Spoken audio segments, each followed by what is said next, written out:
La peste, por Albert Camus, capítulo 5, parte 6.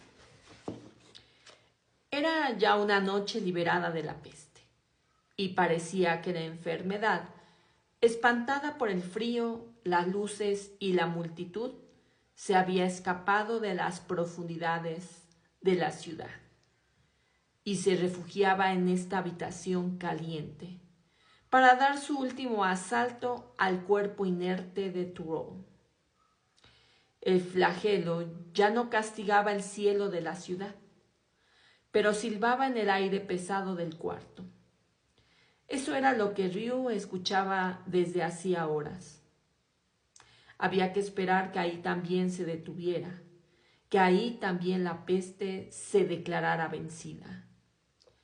Poco antes del amanecer, Ryu se acercó a su madre. Deberías acostarte para que puedas relevarme a las 8. No olvides las instalaciones antes de acostarte. La señora Ryu se levantó, recogió su tejido y se acercó a la cama. Thoreau hacía ya tiempo que tenía los ojos cerrados. El sudor rizaba su pelo sobre la frente. La señora Ryu suspiró y el enfermo abrió los ojos. Vio la dulce mirada sobre él y bajó las móviles ondas de la fiebre. Y reapareció su sonrisa tenaz. Pero enseguida cerró los ojos. Cuando se quedó solo, Ryu se acomodó en el sillón que dejó su madre. La calle estaba muda y el silencio era completo. El frío de la madrugada empezaba a sentirse en la habitación. El doctor se adormeció, pero el primer coche del amanecer lo sacó de la somnolencia. Un escalofrío recorrió su espalda. Al observar a Thoreau, comprendió que había una pausa en la enfermedad y que el enfermo dormía también.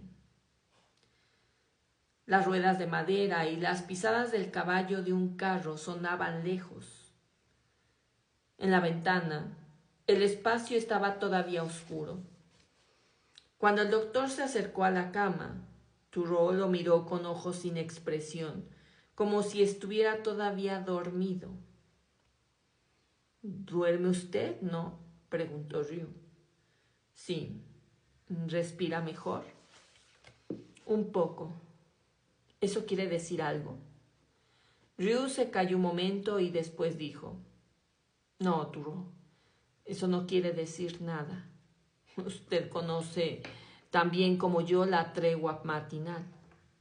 Thoreau asintió. Gracias, dijo.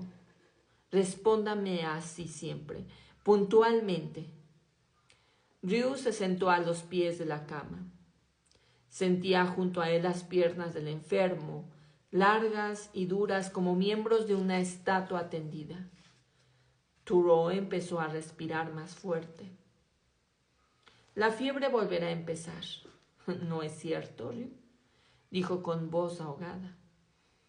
Sí, pero al mediodía ya podremos ver. Thoreau cerró los ojos. Parecía reunir las fuerzas. Una expresión de cansancio se leía en sus rasgos. Esperaba la subida de la fiebre que se movía ya en algún sitio de su propio fondo. Cuando abrió los ojos, su mirada estaba empañada y solo se aclaró cuando vio a Ryu inclinado hacia él. Beba, le sugirió. Thoreau bebió y dejó caer la cabeza. «¡Qué largo es esto!», murmuró. Ryu lo agarró del brazo, pero Thoreau, con la cabeza volteada para otro sitio, no reaccionó. Y de pronto la fiebre afluyó visiblemente hasta su frente, como si rompiera algún dique interior. Cuando la mirada de Thoreau se dirigió hacia el doctor, éste procuró darle valor con la suya.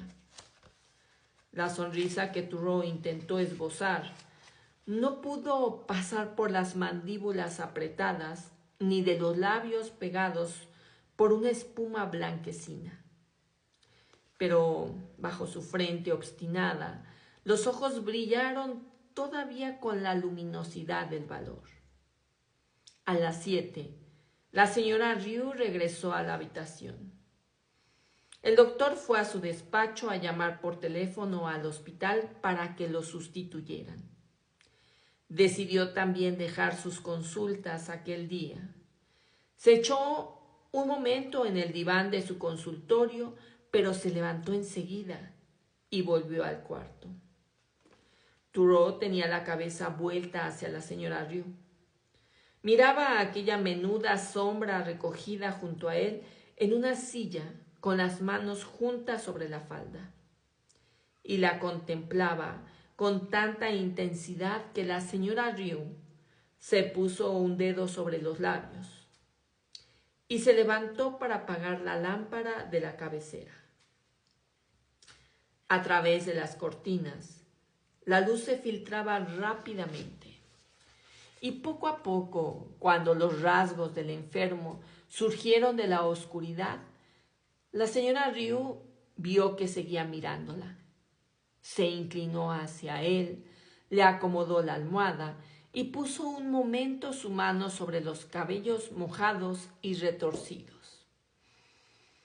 Entonces oyó, como si viniera de lejos, una voz sorda que le daba las gracias y le decía que todo estaba muy bien. Cuando volvió a sentarse, Thoreau cerró los ojos y su expresión agotada, a pesar de tener la boca cerrada, parecía recobrar la sonrisa. Al mediodía, la fiebre llegó a su cúspide. Una especie de tos visceral sacudió el cuerpo del enfermo, que empezó a escupir sangre. Los ganglios dejaron de crecer, pero seguían duros como clavos, atornillados en los huecos de las articulaciones, y Ryu consideró imposible abrirlos. En los intervalos de la fiebre y de la tos, Thoreau veía de vez en cuando a sus amigos. Pronto, sus ojos se abrieron cada vez menos y con menor frecuencia, y la luz que iluminaba su cara devastada se hacía más débil. La tempestad que sacudía su cuerpo con temblores convulsivos hacía cada vez más frecuentes sus relámpagos. Thoreau llegaba lentamente al fondo de esta tempestad. Ryu no tenía delante más que una máscara inerte en la que la sonrisa desaparecía. Esta forma humana, que le era tan próxima, acribillada ahora por la lanza, abrazada por el mal sobrehumano, doblegada por todos los vientos iracundos del cielo, se sumergía ante sus ojos en la onda de la peste, y él no podía hacer nada para evitar el naufragio. Tenía que quedarse en la orilla, con los brazos cruzados y el corazón oprimido, sin armas y sin recursos, una vez más frente al desastre. Y al fin, las lágrimas de la impotencia le impidieron ver cómo Thoreau se volvía con brusquedad hacia la pared y con un quejido profundo expiraba, como si en alguna parte de su ser una cuerda esencial se rompiera. La noche siguiente no fue de lucha, sino de silencio.